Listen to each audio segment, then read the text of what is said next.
आपने जो निष्कासन को आपने एक्सेप्ट नहीं किया है, तो कांग्रेस से अगर यहाँ पर मयूख मेहर जी को टिकट मिलता है तो उनको वोट देंगे आप?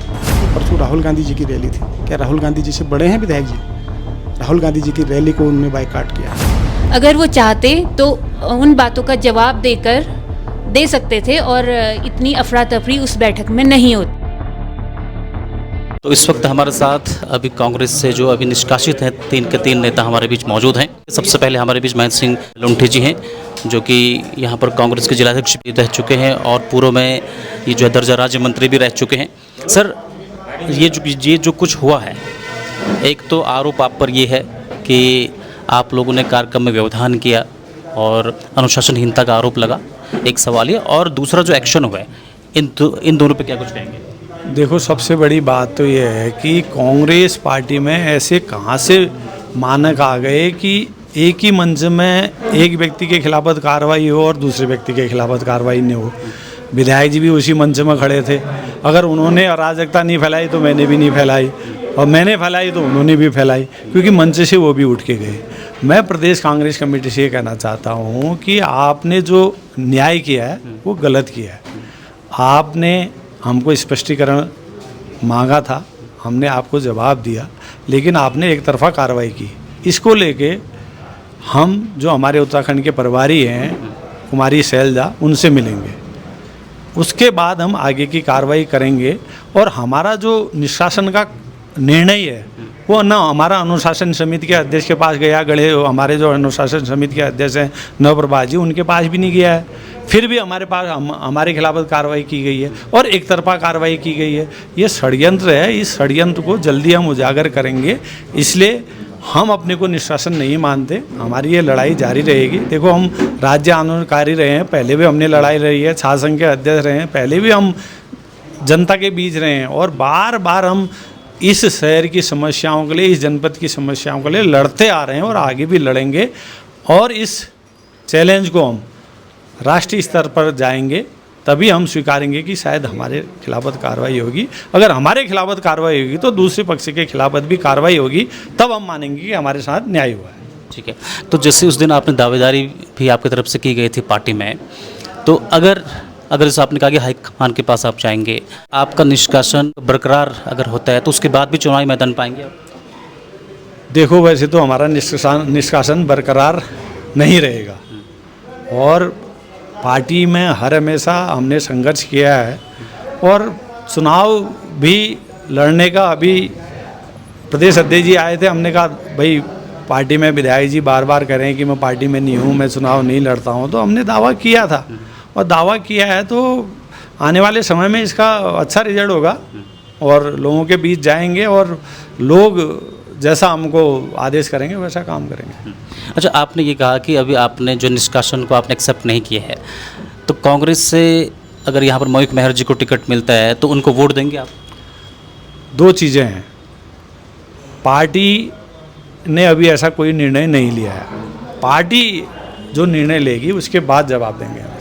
सर, जो कुछ हुआ उस दिन, तो उसमें जो पहला नारा लगा वो आपके द्वारा लगा वहाँ पर, कि आपने कहा कि मयूख मेहर मुर्दाबाद, और बहुत सारे लोगों का ये है कहना कि एक योजना थी, पहले से प्री प्लान्ड था, या फिर क्या कुछ हुआ वहाँ पर कि अचानक से आप लोगों के अंदर इतना आक्रोश आ गया? देखिए, पहले तो आप जो ये कह रहे हैं निराधार है, और जिस तरीके से उत्साह हम लोगों के बीच में था कि माननीय प्रदेश अध्यक्ष जी प्रथम बार पिथौरागढ़ में आ रहे हैं, तो मैं देहरादून से यहाँ जो है उनके स्वागत के लिए आया था, और जिस तरीके से आपने देखे होंगे पोस्टर फ्लैक्सी जो हम द्वारा लगाई गई हैं, तो ये विरोध के लिए नहीं लगाई थी, उनके स्वागत और सम्मान के लिए लगाई गई थी। और जिस तरीके से हमने उनका स्वागत एंचुली में किया था, और जिस तरीके से हमने रैली के साथ उनको यहाँ शहर में, नगर में जो है रैली करी, तो हमें तो ये भी पता नहीं था कि विधायक जी उस कार्यक्रम में आ रहे हैं। अगर विधायक जी, हमें ये संदेह होता विधायक जी उस कार्यक्रम में आ रहे हैं, तो हम उस कार्यक्रम में कभी भी नहीं जाते।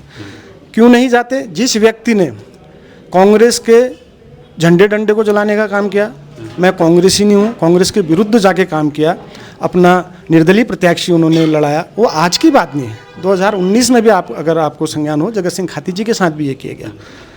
आपको मैं एक बात कहना भूल गया था, जिस समय प्रभारी थे हमारे प्रकाश जोशी जी, सह प्रभारी थे हमारे राजेश धर्माणी जी, नगर पालिका हॉल में जगत सिंह खादी जी नगर पालिका का चुनाव लड़ रहे थे, वहाँ पर कोई कार्यालय था, तो उनको द्वारा आया गया। मैं भी वहाँ पर कोई विधायक जी के साथ गया था, मैं विधायक जी के साथ था। विधायक जी द्वारा वहाँ पर को खुले आम प्रभारियों के सामने कहा गया मैं इसको नहीं जीतने नहीं दूंगा। तो उसी समय अगर उन पर कार्रवाई होती तो वो ये आगे को ये हिम्मत नहीं करते। प्रभारियों के सामने प्रकाश जोशी जी और राजेश धर्माणी जी आए थे उस समय। तो उसके बाद हम भी नहीं समझे उनके नेचर को क्या है क्या। तो उसके बाद भाई हम भी लगातार 2017 का चुनाव हो, 2022 का चुनाव हो, आप लोगों ने देखा होगा, हमने मयूर कुमार जी के कंधे से कंधे मिलाकर उनके लिए लगातार काम किया। और 2022 में जिस गुरुंग देश से 2017 में 1800 वोटों से हार के आए थे, उस गुरुंग देश में मैं उनको 250 वोटों से जिता के लाया। जो उनके कार्यकर्ता जो उनके साथ घूमते हैं, उठते बैठते हैं, उनसे पूछ लीजिएगा कि दीपक लुंठी ने 2022 के चुनाव में उस गुरुंग देश में क्या काम किया। क्योंकि मैं वहाँ पर जिला पंचायत सदस्य रहा और ब्लॉक प्रमुख रहते हुए मैंने कई वहाँ पे को विकास कार्य किए मेरी मैडम ने। और सबसे बड़ी चीज़ है, नगर निगम के जो चुनाव हुए थे, विधायक जी द्वारा जिस तरह का भाषा का हमारे दलित भाषा का प्रयोग किया गया मेरी धर्मपत्नी के लिए, अंजू लुंठी के लिए, उन्होंने उसके चरित्र में तक आवाज़ उठा दी। आप लोगों को तो पता ही है अंजू लुंठी का आचरण, आप लोगों के समक्ष है। क्या इतने बड़े नेता को, इतने बुजुर्ग भी कहूँगा मैं अब उनको, क्या इस तरीके की बातें कहना उनको शोभा देता है? आवेश में हम नहीं आते हैं, विधायक जी आते हैं बार बार। दादागिरी हम नहीं दिखाते हैं, विधायक जी दिखाते हैं। दबंगई हम नहीं दिखाते हैं, विधायक जी दिखाते हैं। इस पूरे शहर में पता है, शहर तो छोड़िए, प्रदेश के कांग्रेस जो हमारा हाईकमान है उनको भी पता है। आप देख लीजिए, परसों राहुल गांधी जी की रैली थी, क्या राहुल गांधी जी से बड़े हैं विधायक जी? राहुल गांधी जी की रैली को उन्होंने बाइकाट किया, राहुल गांधी जी की रैली में भी नहीं गए हूँ। तो आप सोच सकते हैं किस तरीके का उनका आचरण और विचार है। किसी दूसरे को, किसी छोटे को वो पनपने नहीं देना चाहते, होने नहीं चाहते। रही बात मेयर चुनाव की, टिकट के समय में स्वयं आपके पास आ रहा हूँ, दादा मेरे को क्या करना है बताइए। तो आपके मन में ऐसा कुछ था तो आपको रोक देना चाहिए था ना। हमारे छोटे छोटे बच्चे, उन बच्चों को लेके हम देहरादून गए, 1 हफ्ता 10 दिन हमने टिकट मांगा वहाँ पे। भाई आपके मन में अगर ऐसा कुछ चल रहा था तो आप हमें उसी समय रोक, हम आपकी बात को सर आँखों में रखते हुए मानते, लेकिन आप द्वारा ऐसा क्यों किया गया, ये प्रश्न मैं विधायक जी से आपके माध्यम से पूछना चाहता हूँ। जब मुझे टिकट मिला मैं उसके बाद उनके पास गया, दोनों, मैं, मेरा भाई, मेरी मिसेज, हम तीनों उनके पास गए, हमने अपनी बात रखी, हम रोए उनके बाद। हमने कहा आप ऐसा, मैंने कहा दादा आप ये बता दीजिए कि मेरी गलती क्या रही है। तो उन्होंने, उनके मुंह के शब्द हैं, जिस जटेश्वर को मानते हैं वहाँ पे को खड़े होकर बोले, उन्होंने कहा मेरा तूने हमेशा सम्मान रखा है, मेरी हमेशा तूने बात रखी है, मेरे खिलाफ कभी नहीं रहा तू, लेकिन मेरी लड़ाई ऊपर से। अरे ऊपर की लड़ाई में तो आप हमें मारेंगे हैं, ये बताइए ना। तो मैं आप लोगों के माध्यम से यही कहना चाहूँगा हाईकमान को कि इस जो आपने जो फैसला लिया है इसमें जो है निष्पक्ष जांच करिए, पुनः विचार करिए। अगर आपको लगता है कि हमारी गलती है तो हमको सजा दीजिए, लेकिन हमसे पहले जो गलतियाँ की गई हैं उनके द्वारा तो उनको भी सज़ा मिलनी चाहिए। ये दोहरा मापदंड नहीं होना चाहिए। धन्यवाद। के पास प्लान बी भी है, अगर यहाँ नहीं रहे तो फिर किसी अन्य पार्टी में जाएंगे, भाजपा, यूकेडी, या फिर आप लोगों की अपना ही कुछ होगा? पहले तो हम आपको ये बता दें, ये पार्टी किसी की नहीं है, ये पार्टी हमारी पार्टी है। सच्चे सिपाही हम हैं कांग्रेस के, जो लगातार आपने देखा होगा कि आपने इतने वर्षों से आप यहाँ पे को पत्रकारिता कर रहे हैं कि आपको लगा कि हम किसी और इधर दाएं बाएं जाने वालों में से। 2017 जैसे महत्वपूर्ण चुनाव में मैं मन्नी विधायक जी के साथ खड़ा था, 2022 के चुनाव में उनके साथ खड़ा था। मैं, मेरी मिसेस को जिला अध्यक्ष बनाया गया, संगठन के लिए मैंने उनकी राय ली। कभी भी कोई भी कार्य मैंने उनसे बिना पूछे नहीं किया, लेकिन उस व्यक्ति को समझ पाना, उस व्यक्ति को समझना मेरे से परे है। तो इस वक्त हमारे बीच भावना नगरकोटी मैम हैं, जो कि कांग्रेस में यहाँ पर महिला की जिलाध्यक्ष रह चुकी हैं, और इन्हीं के भाषण के बाद वो सब कुछ वहाँ पर माहौल हुआ था। मैम, आपसे सबसे पहले तो ये जानना चाहते हैं कि जो कुछ आपने स्पीच दिया, आपके नज़रों में वो स्पीच सही था और आपने पहले से सोच के आए थे कि अगर मुझे मौका मिलेगा तो मैं ये सारी चीज़ें वहाँ पे बोलूँगी? जी, मैं ये कहना चाहूँगी कि मैं एक राजनीतिक षड्यंत्र का शिकार हुई, क्योंकि पिछले 3 दिनों से हमारे जिलाध्यक्ष महोदय के द्वारा मुझे कहा जा रहा था कि आप प्रदेश अध्यक्ष आ रहे हैं तो आपको अपनी मन की बातें वहाँ पे रखनी है, उनको बताना है, और आपने एक धमाकेदार भाषण बनाना है।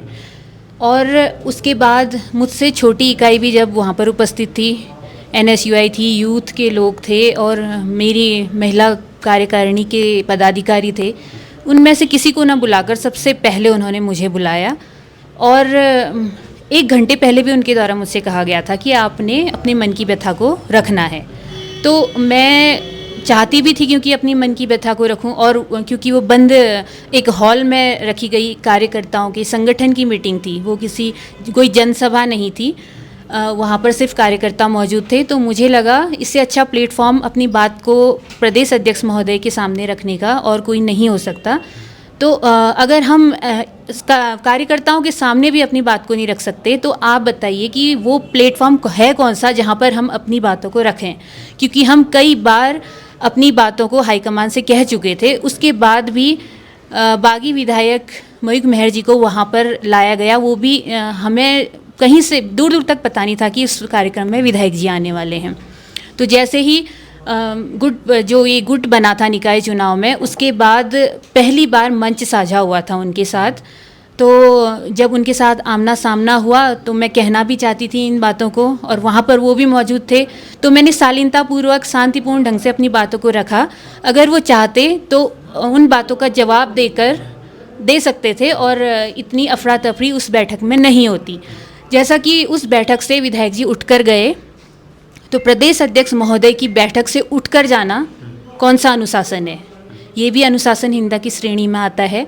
अगर अपनी बातों को रखना अनुशासनहीनता है, तो उस बैठक से उठकर जाना भी अनुशासनहीनता है। कार्रवाई दोनों ओर समान रूप से होनी चाहिए थी, लेकिन अनुशासन का डंडा सिर्फ हमारे ऊपर चलाया गया। और जिलाध्यक्ष महोदय द्वारा संस्तुति भी दी गई कि उन्होंने इन लोगों का निष्कासन होना चाहिए। तो जिलाध्यक्ष महोदय के ऊपर भी सवाल उठते हैं कि एक और वो कहते हैं कि अपनी मन की व्यथा को रखो, बोलो, और दूसरी तरफ माइक छीनने की कोशिश करते हैं। तो ये राजनीतिक षड्यंत्र नहीं तो और क्या है। चलिए, आपका अगला स्टेप क्या होगा? अगला स्टेप हम लोग अपने हाईकमान से बात करने जाएंगे, हम दिल्ली तक जाएंगे। मुझे अपनी राष्ट्रीय अध्यक्ष अलका लांबा जी पर पूरा भरोसा है। मेरे नेता राहुल गांधी जी हैं, प्रियंका गांधी जी हैं, सोनिया गांधी जी हैं, मल्लिकार्जुन खड़गे जी हैं, जिन्होंने पार्टी को खड़ा किया है। और ये पार्टी सबकी है, जहाँ पर आम कार्यकर्ताओं की सभी की सुनवाई होती है। हम वहाँ तक पहुँचेंगे, अपनी लड़ाई को लड़ेंगे, अपनी बातों को उनके समक्ष पहुँचाएंगे। क्योंकि मुझे लगता नहीं है कि मैंने ऐसे कोई अमर्यादित भाषा या अमर्यादित शब्द का प्रयोग किया, या वो प्लेटफॉर्म गलत था, उसमें सारे कार्यकर्ता मौजूद थे। बेशक वो सम्मेलन के रूप में तब्दील हुआ अन्य क्षेत्रों में, क्योंकि वहाँ पर विधायक पार्टी के समर्थन में थे, विधायक बड़ा जन सैलाब अपने साथ लेकर आए। हमारे क्षेत्र में विधायक बागी हो चुके थे, अपने साथ सिर्फ 8 समर्थकों को लेकर बैठक में पहुँचे। तो जनसभा वो बिल्कुल नहीं थी, वो एक बंद कमरे की बैठक थी जिसमें सिर्फ कार्यकर्ता मौजूद थे। तो इससे अच्छा प्लेटफॉर्म अपनी बात को रखने का क्या हो सकता है।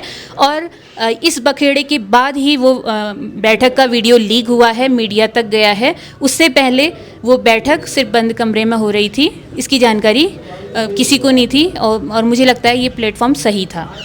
अच्छा, आपका सोशल मीडिया पर एक वीडियो था, आपने कहा कि कांग्रेस से तो हमको आप निकाल लोगे, लेकिन विचारधारा हमारे अंदर जो कांग्रेस की है वो आप जो कहाँ से निकालेंगे। ये इस बात को भी दिखाता है कि आपका जो कांग्रेस के प्रति जो आपका समर्पण है, प्यार है, वो चीज़ें हैं। अगर इनकेस कांग्रेस के हाईकमान ने भी अगर आपका जो निष्कासन को मेंटेन किया, बरकरार रखा, तो फिर क्या आप लोग करेंगे? आपने क्या सोचा इसके बाद? पहले तो मुझे कांग्रेस पार्टी के हाईकमान पर पूरा भरोसा है।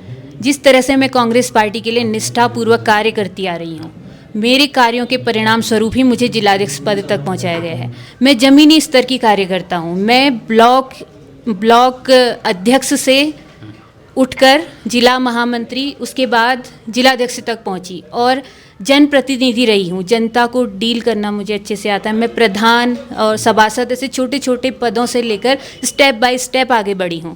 तो मुझे लगता है कि कांग्रेस पार्टी ने मेरी मेहनत को देखना चाहिए, और मुझे यकीन है कि मेरी पार्टी मेरी मेहनत को देखेगी।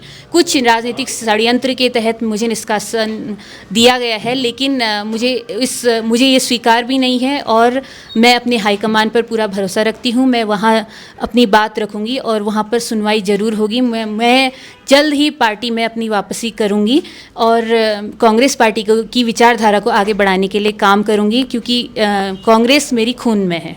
चलिए, एक आखिरी सवाल आपसे कि जब से आप तीनों का निष्कासन हुआ है, तो हम लोग सोशल मीडिया में देख रहे हैं कि विधायक मयूख मेहर के लिए जो है कि फायर शब्द का इस्तेमाल किया जा रहा है कि आपने फ्लावर समझ लिया था, ये तो फायर निकले। कहीं ना कहीं उनके जो समर्थकों का तंज आप लोगों के ऊपर ही है। तो ये जो लड़ाई है कहीं ना कहीं विधायक मयूख महर वर्सेस आपका जो अपना गुट है इसके बीच हो रही है, तो इस चीज़ को आप किस रूप में लेते हैं? तो क्या इससे आपको लग रहा है कि आगामी समय में भी आप लोग एक साथ आ पाएंगे? देखिए, ये जो तंज कसा जा रहा है ये उन्हीं के विरोध में जा रहा है, क्योंकि झुकता वो है जो फलदार वृक्ष झुकता है। जो वृक्ष फल नहीं देता वो तना रहता है, जिसके अंदर अहंकार भरा होता है, जिसके अंदर अकड़ भरी हुई होती है, वो कभी झुकता नहीं है। हम लोग झुकने वाले लोग हैं, हम किसी को झुकाते नहीं हैं, हम खुद झुकते हैं। हमारी गलती ना हो तब भी हम झुकते हैं, गलती होने पर तो हम झुकते ही हैं, और हम किसी को झुकाने का प्रयास बिल्कुल नहीं करते। और ये जो तंज कसा जा रहा है, मुझे लगता है ये कहीं ना कहीं उनके विरोध में जा रहा है, और इस चीज़ पर उन्हें काम करने की ज़रूरत है। अहंकार को ख़त्म करके पार्टी के लिए एकजुटता से काम करने की ज़रूरत है, और पार्टी कार्यकर्ताओं की मेहनत को देखने की ज़रूरत है।